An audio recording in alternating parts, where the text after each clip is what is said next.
বর্ধমান দুর্গাপুর লোকসভা কেন্দ্রের প্রার্থী মাননীয় কীর্তি আজাদজি তার সম্পর্কে বিস্তারিত বলেছে। তাকে বলে পরিচয় করে দেওয়ার প্রয়োজন নেই, তিনি নিজেই কীর্তিমান, তার কথা সবাই জানেন। আর ডক্টর শর্মিলা সরকার, যিনি বর্ধমান পূর্ব লোকসভা কেন্দ্র থেকে প্রতিদ্বন্দ্বিতা করছেন, দলের ক্ষেত্রে তার অবদানটাও আমরা সবাই ভালো করে জানি না। উনি কলকাতা ন্যাশনাল মেডিকেল কলেজের অধ্যাপক ডাক্তার, এখনও প্রায় 15-16 বছর চাকরি ছিল। মাননীয় মুখ্যমন্ত্রীর আবেদনে সাড়া দিয়ে সেই চাকরি ছেড়ে দিয়ে তিনি বর্ধমান পূর্ব লোকসভা কেন্দ্রের প্রার্থী হয়েছে। স্বভাবতই আমরা আমাদের রাজ্য নেতৃত্বকে ধন্যবাদ দিয়ে ছোট করব না। এমন দুজন প্রার্থী আমাদের জন্য বেছে দিয়েছেন যাতে নির্বাচনে আমরা এক কদম করে এগিয়েই আছি। এর পরবর্তী সময়টা আমাদের কর্মদক্ষতার মাধ্যমে তাদের যে জয়, সেই জয়টাকে একটা বৃহৎ আকারে নিয়ে গিয়ে হাজির করতে হবে। আমি পূর্ব বর্ধমান জেলা তৃণমূল কংগ্রেসের সভাপতি, প্রতি পদে পদে অনুভব করি যে আমাদের শাখা সংগঠনগুলো সবাই মিলে আমরা একসঙ্গে কাজ করলে নিঃসন্দেহে আমরা একটা ভালো জায়গায় পৌঁছাতে পারবো। পশ্চিমবাংলায় এমন কোনো রাজনৈতিক দল নেই যারা আমাদের সঙ্গে প্রতিদ্বন্দ্বিতা করতে পারে। আমাদের শাখা সংগঠনগুলোর মধ্যে মূল শাখা সংগঠন হলো তৃণমূল যুব কংগ্রেস।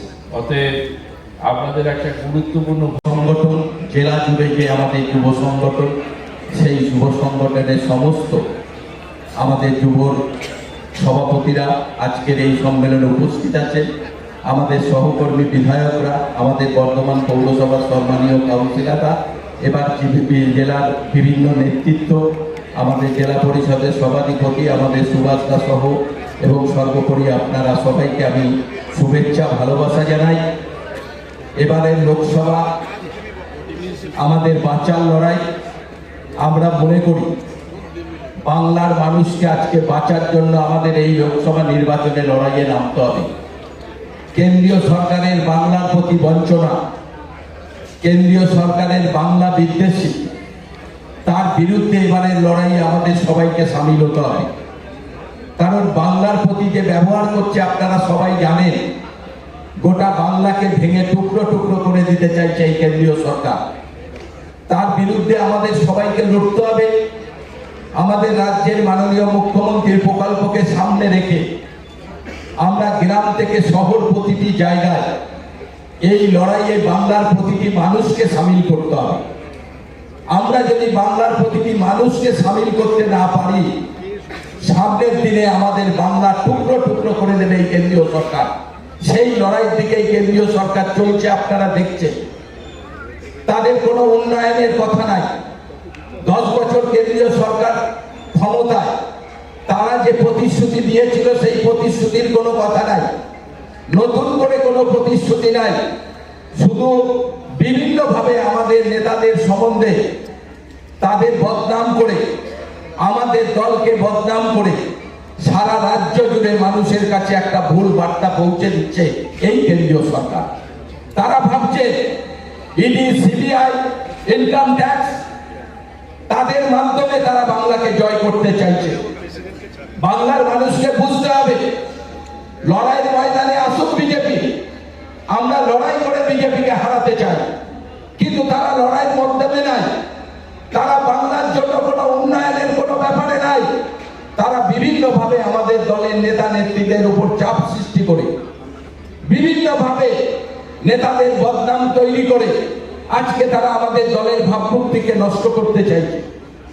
তাই আমরা জেলার প্রতিটি ব্লকের আমাদের যুব সভাপতিরা আছে, যুব সংগঠনের ছেলেরা আছে যারা আমাদের দলের হাতিয়ার। প্রতিটি যুব সংগঠনের ছেলেদের ঝাঁপিয়ে পড়তে হবে, কারণ আমাদের এই দুটো নির্বাচন 13ই মে, এখনো আমাদের প্রায় 26-27 দিন হাতে আছে। আমি সবাইকে বলবো, সারা বছর আমরা দলটা করি, আর দল করার পরে এই মূল দল যেদিন আমাদের লড়াই, এই 1 মাস আমাদের সবাইকে ঝাঁপিয়ে পড়া দরকার।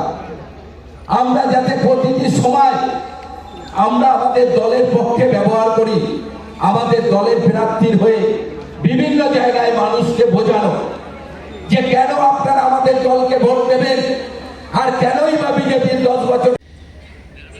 देश की आन बान शान मान मर्यादा के लिए कुछ करने का था। और ये मत समझिए कि मेरी उम्र ज्यादा है, आपको 36 समझिएगा उसको। अभी भी रौदा में 12-15 मिनट मिचिल कर लेते हैं हमारे विधायक को, फिर उसके बाद आराम ले लेते हैं। मेरा 25 दिन से यही चल रहा है। आप सोच सकते हैं कि हम कितना जवान है। तो नौजवानों में जो करने की क्षमता है वो किसी में नहीं। पहली सेना बनी थी भारत में। लोग तो कहते हैं कि 1975 का युवाओं का, छात्रों का आंदोलन हुआ तो कांग्रेस हटी। नहीं, अगर पहला आंदोलन 1942 में शुरू हुआ और किसी ने फौज खड़ी की तो वो नेताजी सुभाष चंद्र बोस ने अपना आजाद हिंद फौज को खड़ा किया, जिसमें 1835 साल के नौजवान थे। नेताजी ने जो फौज को खड़ा किया उसमें एक एक अपने प्राणों की आहुति देने के लिए तैयार कर रहा था। क्यों? क्योंकि उसको अपने भारत, अपना देश गुलाम अच्छा नहीं लगता। हम लोग जितने लोग यहां बैठे हैं सबके बाबा परबाबा ने उस आजादी में भाग लिया होगा। इसलिए हम सबों को, उन सबों को नमन और प्रणाम करना चाहिए जिन्होंने हमको आजाद भारत, सुंदर भारत, एक आजाद हिंदुस्तान दिया 1947 में। आपकी ताकत है ना। वो कहते हैं कि चट्टानों से जो टकराए उसे तूफान कहते हैं। समझे? चट्टान, पत्थर, चट्टान, चट्टान से जो टकराए उसे तूफान कहते हैं और तूफान से जो टकराए उसे युवान कहते हैं।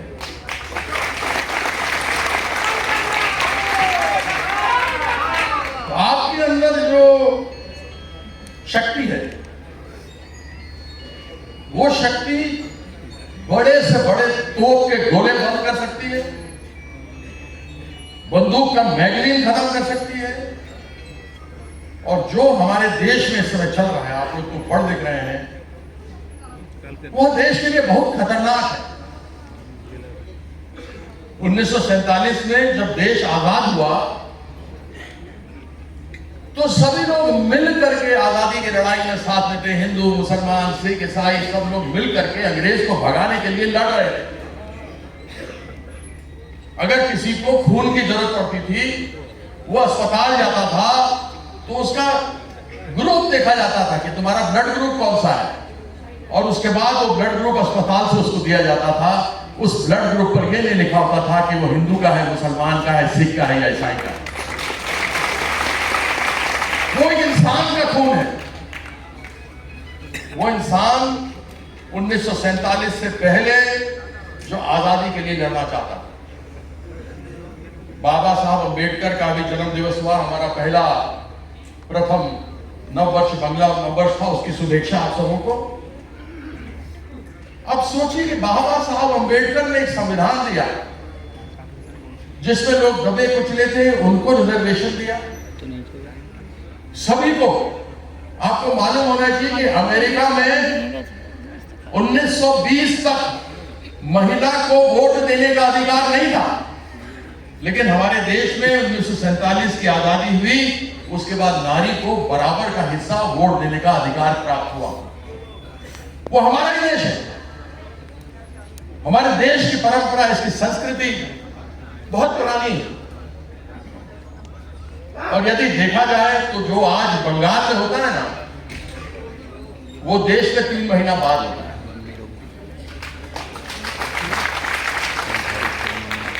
अब देखिए हमारे बैठे हुए कौन बैठे हैं, दिल्ली में कौन बैठे हैं, भाई बहनों,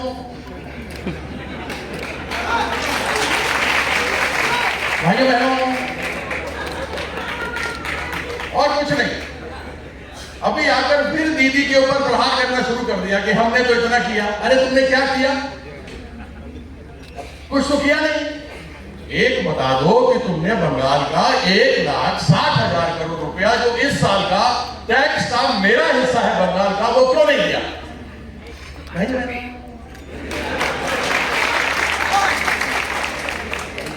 अब नौजवान लोग बैठे हैं, 10 साल से क्या बोला, 10 साल पहले 2 करोड़ नौकरी हर साल दूंगा, बोला। आज कितना हो गया? 10 साल में कितना नौकरी हो गया? मिला? अरे मिला क्या?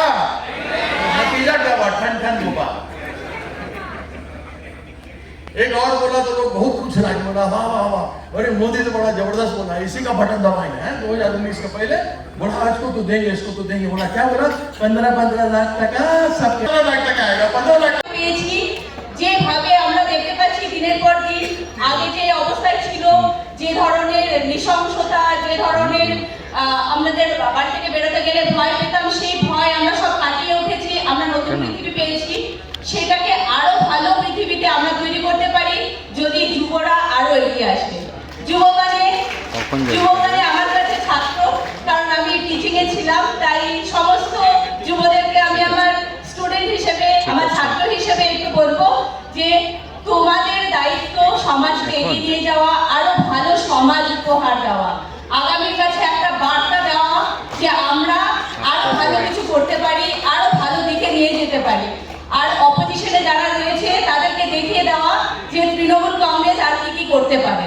সেটা সমস্ত কিছু সেই টর্চ, সেই আলো তোমাদের হাতে, তাই তোমাদেরকে এগিয়ে নিয়ে যেতে হবে।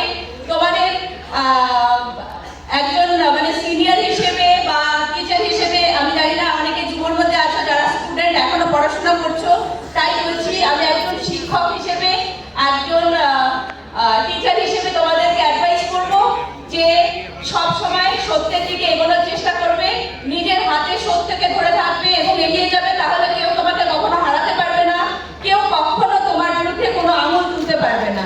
সুতরাং আমাদের তৃণমূল কংগ্রেসকে এগিয়ে নিয়ে যেতে গেলে আমাদের এরকমই একটা যুব সমাজ দরকার, যারা আরো সামনের দিকে আমাদেরকে নিয়ে যেতে সাহায্য করবে। আমরা যারা পেছনের সারিতে আছি, বয়স্করা, তারা তোমাদের দিকে তাকিয়ে আছে। কংগ্রেস মনোনীত প্রার্থী ডক্টর শর্মিলা সরকার, আমাদের সুভাষ মণ্ডল মহাশয়, আমাদের ব্লকের যুব সভাপতিরা, বিভিন্ন কাউন্সিলররা নেবেন, কিভাবে আপনারা কাজ করবেন সেইভাবে আপনারা এগিয়ে যাবেন। আপনারা জানেন যে ইতিমধ্যেই আমাদের মাননীয় মুখ্যমন্ত্রী মমতা বন্দ্যোপাধ্যায় তিনি বলেছিলেন বাজেটে যে লক্ষ্মী ভাণ্ডারের কথা, সেই লক্ষ্মীর ভাণ্ডার তিনি দ্বিগুণ করে দিয়েছেন। বাংলার মহিলারা সেই টাকা পাচ্ছেন। 100 দিনের কাজের যে বকেয়া ছিল সেই টাকাও তিনি বাংলায় প্রত্যেকটা শ্রমিকের অ্যাকাউন্টে পৌঁছে দিয়েছেন। এখনো পর্যন্ত বিজেপি সরকার কেন্দ্রের তারা আবাস যোজনার টাকা আটকে রেখেছে, বিভিন্ন প্রকল্পের টাকা আটকে রেখেছে। তা সত্ত্বেও আমাদের মুখ্যমন্ত্রী মমতা বন্দ্যোপাধ্যায় বাংলার মানুষের পাশে থেকে সেই কাজ করছে।